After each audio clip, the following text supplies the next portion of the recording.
很多女孩子都知道国服瑶都喜欢带惩戒，但很少有女孩子知道惩戒瑶到底应该怎么玩，惩戒瑶到底强在哪里。点赞关注姐妹，看完这一期惩戒瑶的全局思路，你的瑶妹一定会变得超级厉害。因为带着惩戒，我们开局优先跟打野，因为这个时候不确定守约到底会不会玩。我们丢完惩戒之后，再回到线上对线，2技能的范围特别大，不要浪费。我们来刮一下红隼，稍微站远一点，注意不要被他打出小鹿形态。这时候惩戒快好了，我们提醒守约过来抢野怪，果然不出我的意外，他听不懂，没有关系，我们可以尝试自己抢。玩瑶对线的时候要注意，不要被对面消耗，避免打野过来支援，你没有血量打架。清完兵线之后，先尝一下视野，惩戒上面的数字就代表什么血量你能抢到野怪。对面马可肯定在刷野，野怪1000左右，我们就可以这样抢到。抢完之后回来刷自己家野怪，这么一来，周围的野怪资源全部拿完，第一波的优势就完全建立了。这时候瑶妹跟守约的等级一定是远远高于对面的，没有资源可拿，我们考虑去帮西施过一波中线，同时用1技能干扰一下小乔，这样西施就有充足的时间可以支援。过完中线路过野区，丢一个惩戒就走，不要小看这点时间，中高分段打的就是这种时间差。惩戒快好了，我们又来抢野怪，抢掉之后利用大招刷新1技能时间，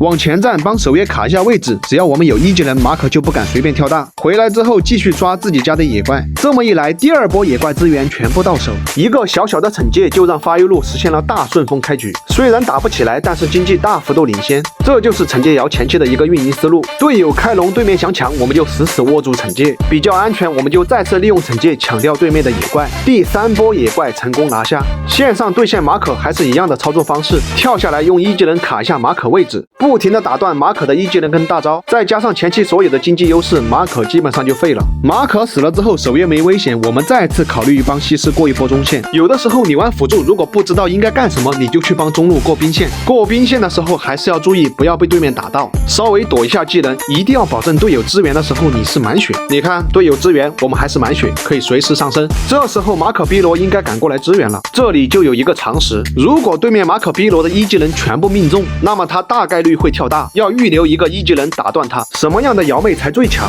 对其他英雄了解的越多，你的瑶越强。对面打野一时，我们继续跟守约，可以全面进攻了。守约是脆皮，对面大概率会反打，掉下来之后假装不动挂机，帮守约卡一下位置。还是小乔继续往前压去卡小乔的位置。你千万不要觉得瑶妹只能套盾，学会的细节越多，你越能打出优势。残血了，你以为要回家对不对？只需要一个星拳，我们的血量又可以恢复健康。蔡文姬总是不在，这就是差距。因为有马可，我害怕1技能失误，所以我们直接购买晕甲。一会儿马可跳大，我们就晕他，拉中小乔伤害不够，补一个惩戒。打出优势之后，继续入侵野区。射手法师没有危险，我们就给前排套盾。刷的盾越多，瑶妹越容易拿到金银牌辅助。星拳又好了，给西施套一个，瞬间4个人又满血，继续压塔。蔡文姬又回家了，出来之后又没有视野，又没有经济，差距越来越大。这就是辅助的意识跟出装带来的蝴蝶效应。守约大招居然往别人脸上跳，他要送死那没办法，我们继续跟西施。瑶妹跟脆皮的时候注意一个细节，你的瑶妹要往前站，帮他们去卡一下位置，要让对面很难绕过你的瑶妹去打脆皮，这样你们家脆皮就可以安心输出。你千万不要随时戴在头上，以为你一个盾就怎么样。瑶妹现在的护盾一文不值，盾太薄了，你一定要多用身体去帮队友卡一下位置，就算你是软辅，队友也会不容易死。惩戒瑶的第2个好处就是可以单独开龙，有的时候打野不会，我们可以越过打野开龙，但是要注意龙只要跳起来落地会打出你的小鹿形态，一定要注意躲避。开完龙之后跟脆皮的第3个细节，跳下来尽可能走到远的地方去帮队友卡位置，让队友有充足的反应时间，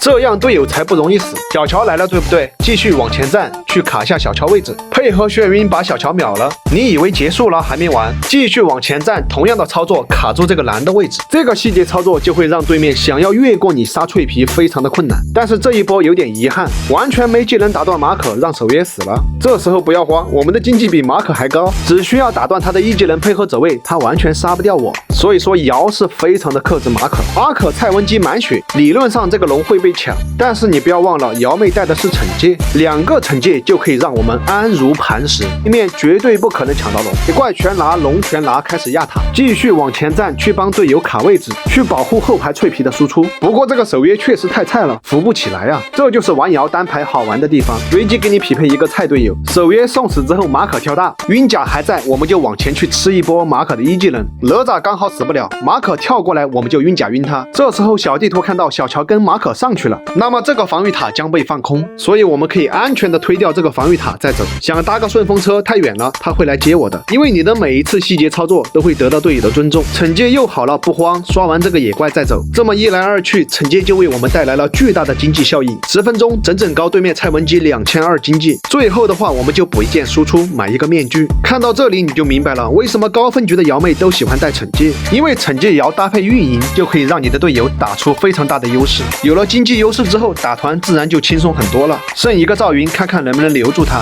很可惜追不上，这个时候我们跟脆皮分开了，就会隐藏非常大的危险，比如打野绕后，所以我们要在这边卡一下位置。你看，如果这个蓝绕后了，那后果不堪设想。瑶妹保护队友的方式有很多种，那么看到这里，姐妹，你学会了几种呢？最后一个细节，大招可以选择上升的目标哟。那么最后一波团战，我们就可以完美拿下。